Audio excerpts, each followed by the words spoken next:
beaucoup de nos langues locales sont en train de disparaître parce qu'on ne les utilise pas, on ne les exploite pas.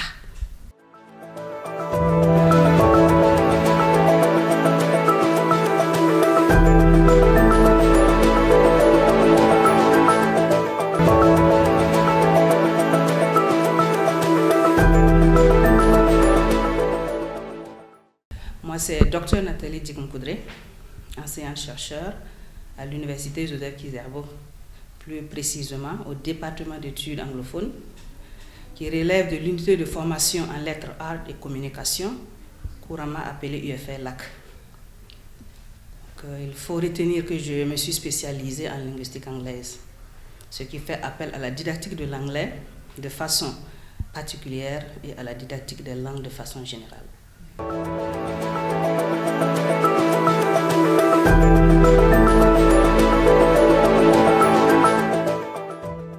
Je ne peux pas parler de mes diplômes au niveau universitaire sans faire une rétrospection.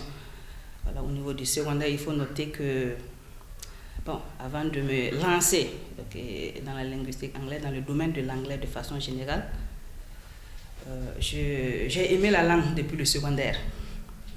Voilà, et après mon baccalauréat, j'ai décidé de m'orienter en anglais. Donc après mon 2-2, Dieu faisant les choses, j'ai obtenu une bourse d'études pour poursuivre mes études au pays de l'oncle Sam. Et j'ai vu en cela une opportunité pour moi pour me perfectionner en anglais, voire enseigner l'anglais plus tard. Donc c'est ainsi qu'après 5 années d'études aux États-Unis, puisque quand j'ai quitté ici, j'avais le 2-2 dans l'ancienne appellation. Maintenant, c'est le LMD, on parle de licence 1, licence 2. Donc, après la licence 2, j'ai obtenu une bourse pour poursuivre mes études aux États-Unis d'Amérique. C'est une bourse intitulée Fulbright, organisée par l'ambassade des États-Unis d'Amérique au Burkina. Après mon bachelor, j'ai décidé de poursuivre mes études au niveau master. Et là, j'ai obtenu une autre bourse qui s'appelle Guidiership, c'est de l'assistanat, Graduate Teacher's Assistant. Et je devrais en même temps poursuivre mon programme de master et enseigner des étudiants au niveau de la licence. Voilà, c'est ma bourse qui devrait compenser vraiment mon programme. Donc, et pendant que je poursuivais mon programme de master, j'ai aussi postulé pour un autre diplôme appelé TESL, Teachers of English as Foreign Language. Et c'est en quelque sorte un diplôme qui entre dans le cadre de l'enseignement de l'anglais comme langue seconde. Donc avec ça en poche, je me suis dit que je vais retourner au pays. Après 5 années d'études aux États-Unis, je suis retournée au pays pour le servir comme prévu. Parce que j'ai fait de l'anglais mon domaine de prédilection et j'avais l'intention de l'enseigner plus tard, car j'ai été vraiment impactée par mes enseignants d'anglais depuis le secondaire. Quand je suis arrivée, j'ai été recrutée comme ETP, enseignante à temps plein dans le département d'études anglophones. Et pendant que j'enseignais, on a été la première promotion, j'ai été recrutée pour poursuivre la thèse. Donc j'ai saisi l'opportunité et j'ai poursuivi ma thèse dans les 2 pays. J'y suis retournée à plusieurs reprises puisque j'ai développé des thèmes que j'ai hérités de mon programme de master aux États-Unis. Donc, c'est ainsi qu'en 2020, j'ai soutenu mon PhD. Et après cela, je devrais être nommée automatiquement assistante. Mais je vous avoue que j'ai été affectée par de nouveaux textes qui sont venus mettre en cause les textes qui existaient, qui permettaient aux ETP qui venaient de soutenir d'être nommés directement assistants. Donc je ne pouvais plus être nommée directement assistant. Donc il fallait que j'attende l'année qui va suivre pour postuler. Ça veut dire que les assistants sont recrutés maintenant. Donc je devrais postuler, voilà, comme les jeunes docteurs qui viennent de soutenir leur thèse, pour être nommée, ou bien reclassée si vous voulez, assistante. Et bon, je n'avais pas le choix, je devrais me conformer au texte qui prévalait. Donc c'est pour cela qu'en 2021, j'ai postulé pour être maître assistante. Après cela, en 2022, j'ai postulé pour le CAMES et j'ai été promue maître assistante. Et c'est ce qui m'a d'ailleurs permis de piloter mon département pendant 2 années.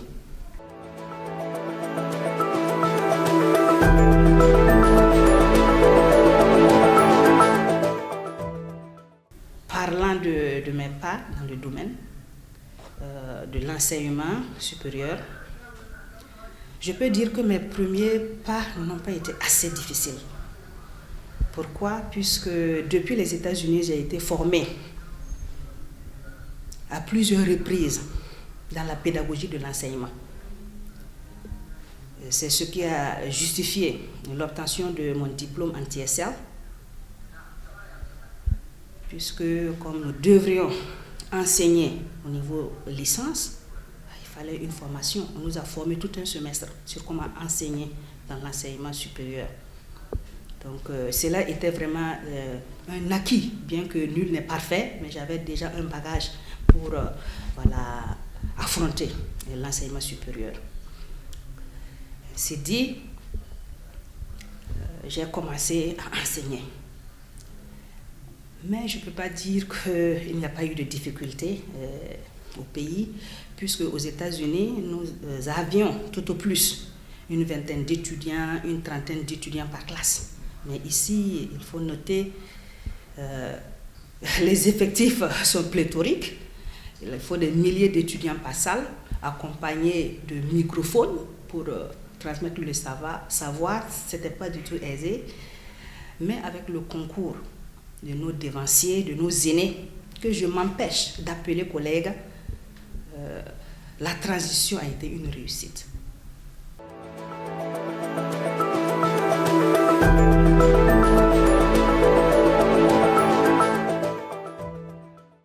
Comme défi, je vous avoue que la femme et la recherche, c'est pas du tout aisé. C'est pas facile de concilier beaucoup de choses à la fois. Il faut faire la recherche, il faut enseigner, il faut prendre soin aussi de la famille. Je prends mon exemple. L'année passée, quand j'étais à la tête du département, j'avais un bébé que j'allaitais et je devrais prendre soin de tout un département, gérer tout un département, enseigner, corriger des copies, faire de la recherche, publier des articles et s'occuper de ma famille, entre guillemets.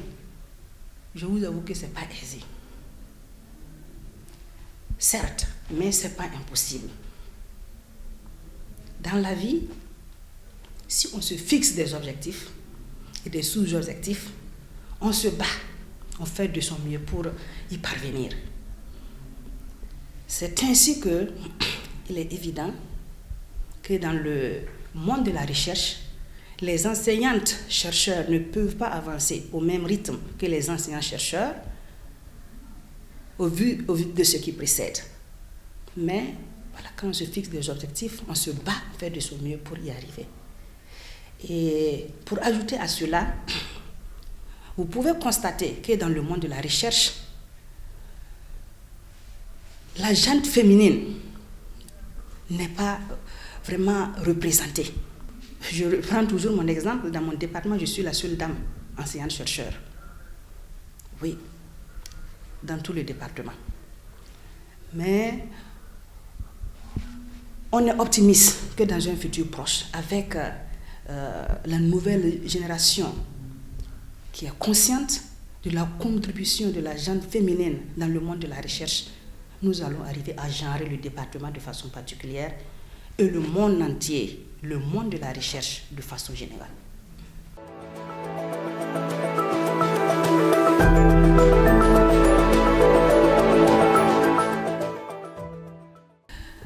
Parlant de mentors, de guides, je citais essentiellement mon papa. Ce fut une personne très dévouée. Mais malheureusement, il nous a quittés trop tôt. Ça fera bientôt 25 ans qu'il nous a quittés. Mais c'était une personne très dévouée, sociale et sociable. Il fut infirmier. Il aimait prendre soin de ses patients. Il n'avait même pas le temps pour lui-même. Et même quand il est sur la table à manger et qu'on lui annonce un patient, il arrête du coup et il vague à cela. Et j'étais vraiment touchée par vraiment ce comportement envers ses patients. Et je lui ai demandé, papa, j'ai constaté que vraiment, vous n'avez même pas le temps pour vous-même. Quand on parle de patients, bon, vous êtes parti. Et comme réponse, qu'est-ce qu'il m'a dit? Ma fille, tu ne sais pas à quel point ça me plaît d'aider autrui à retrouver la santé. Ça me plaît d'aider les patients, de les assister et de les aider à se sentir mieux encore. Et quand il m'a dit cela, je vous avoue qu'il était touché, il m'a convaincue.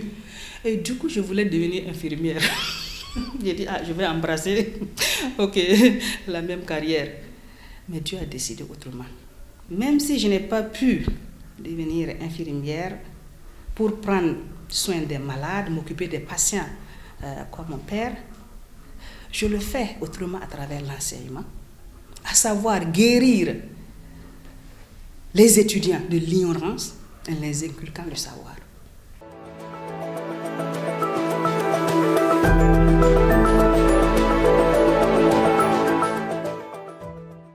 Je peux citer l'amour du prochain. Plus de l'amour du prochain, il faut noter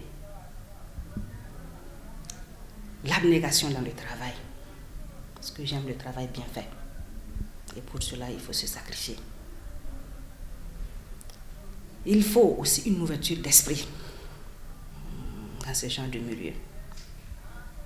Il faut la simplicité et l'honnêteté.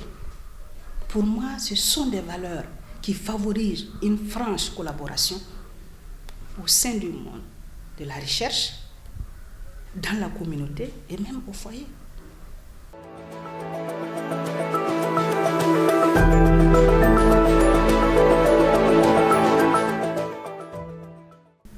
La philosophie qui me tient le coup, c'est essentiellement celle que j'ai héritée de mon père. Comme il n'a pas cessé de me répéter, ma fille, quand tu vas grandir, tu vas comprendre la vie. Mais ce que je vais te dire, en toute chose, fais-le par amour. Fais-le parce que tu te plais à le faire et non par contrainte. Cela m'a marqué. Et je vis, aux dépens de ça. Et en plus de cela, lors de mes études aux États-Unis, à travers mes lectures, j'ai croisé une citation d'un écrivain américain, John Wooden, qui est devenu mon slogan de tous les jours. Et même quand je rentre en classe, mes premières prises de contact avec les étudiants, je mets ça au tableau. Je dis, ça doit être votre leitmotiv pour le succès. Et la citation dit ceci. Success comes from knowing that you did your best to become the best you are capable of becoming. Pour dire que le succès, bien la réussite, vient du fait de savoir que tu as fait de ton mieux pour devenir le meilleur que tu es à mesure de devenir. Pour couper court, quand tu te bats dans la vie, quand tu fais des sacrifices, le résultat, c'est le succès. Et quand tu vois les résultats engrangés, ça te renvoie aux efforts fournis. Et donc, c'est ça la vie. Il faut se battre.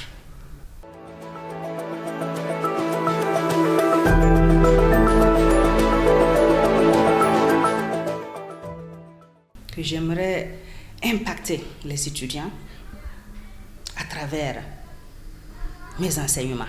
Car il ne faut pas enseigner pour enseigner, mais il faut enseigner pour transmettre le savoir aux étudiants de façon efficace, pour dire produire les résultats attendus de façon efficiente, en un temps record et de façon intelligible.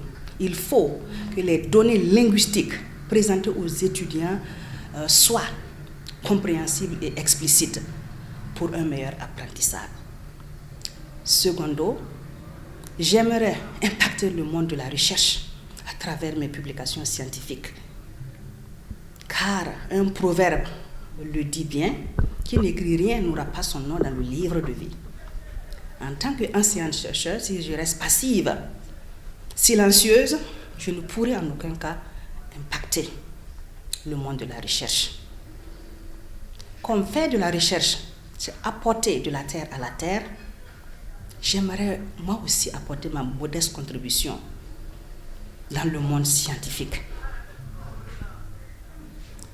Et c'est dans cette optique qu'à travers mes enseignements niveau master, lors de nos séminaires avec les doctorantes, moi je ne cesse de les encourager de façon générale, mais particulièrement la gente féminine, à ne pas écourter leurs études, à aller de l'avant.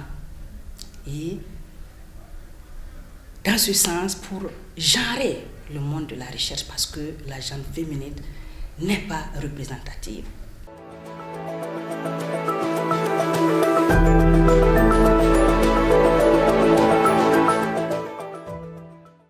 Je vais évoquer la détermination, le courage et l'abnégation.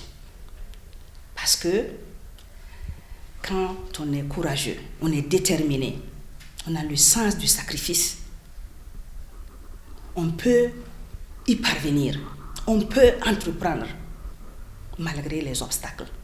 Parce que dans toute chose que tu vas entreprendre, il y aura des obstacles. Mais il ne faut pas voir ça en mal, car les obstacles sont souvent formateurs. Voilà, il faut souvent rencontrer des difficultés pour pouvoir les défier et pour pouvoir avancer.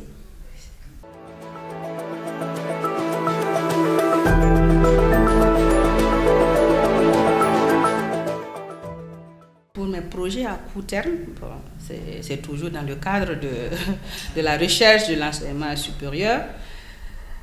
J'aimerais contribuer dans le co-encadrement des mémoires des étudiants. Et ça m'incombe en tant qu'enseignante chercheur, plus précisément maître assistante. Donc, en plus de cela,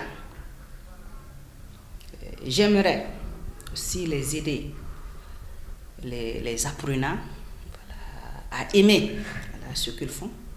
Et j'aimerais apporter ma modeste contribution dans l'éveil des consciences des langues nationales qu'il faut préserver à tout prix. En tant que linguiste, il faut souligner que beaucoup de nos langues locales sont en train de disparaître parce qu'on ne les utilise pas, on ne les exploite pas. On peut procéder autrement pour préserver nos langues locales. Je sais que le gouvernement travaille dans ce sens-là pour valoriser nos langues locales, mais on peut proposer des solutions pour appuyer le gouvernement dans ce sens.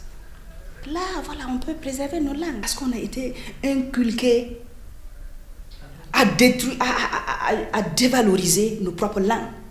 Donc les gens se voient mal de parler le moré, le djoula, le gourmachema, toute langue locale. Donc on valorise le français.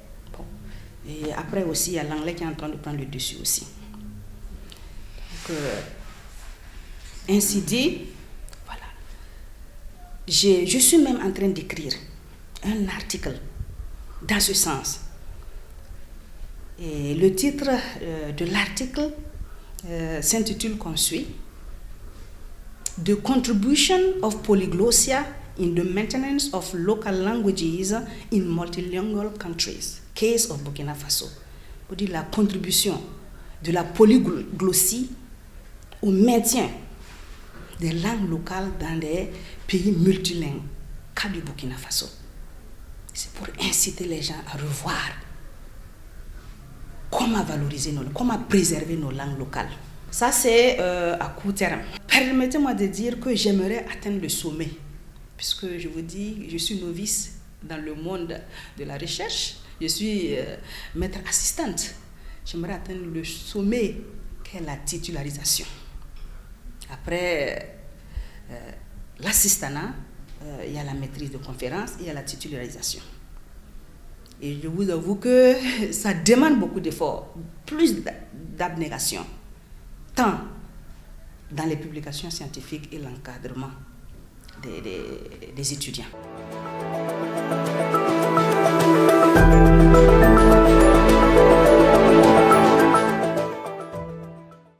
Il y a 25 ans de cela, je ne savais pas que j'allais un jour embrasser cette carrière, l'enseignement. Mais je vous avoue que cela m'a marqué, m'a laissé des traces indélébiles. Parce que chaque vacances, on était à Ouaga, mais les parents nous renvoyaient au village pour socialiser avec les grands-parents, la famille élargie, ça veut dire les oncles, les tantes, consorts. Et mon petit frère et moi, c'était à notre tour d'y aller. Et quand on était dans le bus, vous savez, on échangeait en français. Et il y avait deux aînés devant nous qui ont commencé à nous insulter. Disent que ce sont des blancs, regarde comment ils s'expriment, c'est en français, ils ne parlent même pas leur langue. Vraiment, c'est des renégats seulement. Ils le disaient en Yana. Et comme c'est ma langue, j'ai quand même pisé ce qu'ils ont dit. Et du coup, j'ai fait un code switching. Ça veut dire que j'ai changé de code. J'ai interrompu le petit frère, on a commencé à parler en Yana. Ils étaient ébahis. À l'arrêt du bus, on est descendu. J'ai vu les deux, en tout cas vieux, qui se sont présentés à nous. Ils ont dit que vraiment, ils ne savaient pas que nous, on parle le Yana, notre langue locale, qu'ils tenaient à s'excuser. Je les ai dit, vraiment merci pour l'attention. C'est que ça n'a pas été sciemment fait. C'était vraiment un réflexe comme on a l'habitude de l'utiliser. Mais vous avez bien fait de dire cela et cela m'a marqué. Voilà, donc on en tiendra compte. Et comme je l'ai signalé plus tôt même, au nerf de l'interview, qu'il faut valoriser nos langues locales. Cela m'a marqué et au sein de notre famille, pour ne pas dire la famille nucléaire, on a imposé cela. On dit aux enfants, vous parlez le français à l'école, à la maison, c'est le Yana, et par moment l'anglais, parce qu'on fait aussi comme l'anglais est en train de prendre le dessus, donc c'est ça. Et voilà des vieux, à travers leurs remarques que j'avais jugées négatives, ont forgé une personne, une linguiste aujourd'hui, que je suis. Donc, à travers ce micro, j'invite nos parents, nos frères et sœurs et le gouvernement de façon particulière à revenir sur les langues locales. Autrement, je sais qu'ils se battent, on voit ce qui est fait sur le terrain, mais on peut procéder autrement. Et je vois quand on était petit, on parlait de centres d'alphabétisation dans les langues locales. Pourquoi ne pas implémenter ça de nouveau dans les villages, les coins reculés, en fonction de la zone?